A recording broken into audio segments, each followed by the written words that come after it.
Disclosure of conflict of interest. We have nothing to declare for this study.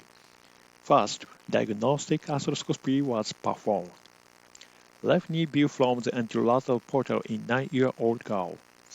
We identified tear site instability by careful probing, then locking, popping, and abnormal movement of discal lateral meniscus during knee flexion extension are examined.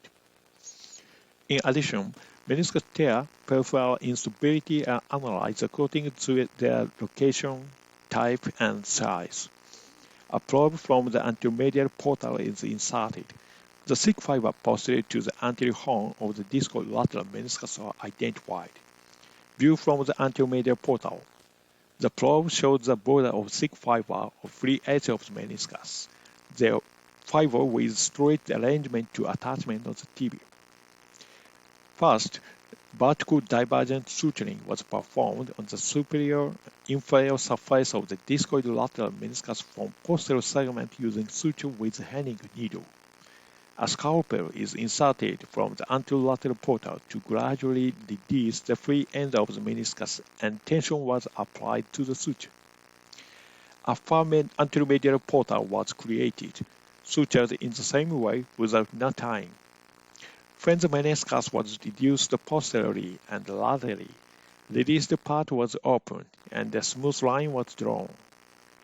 Degree of release is determined by observing meniscus movement while applying tension to the untied suture.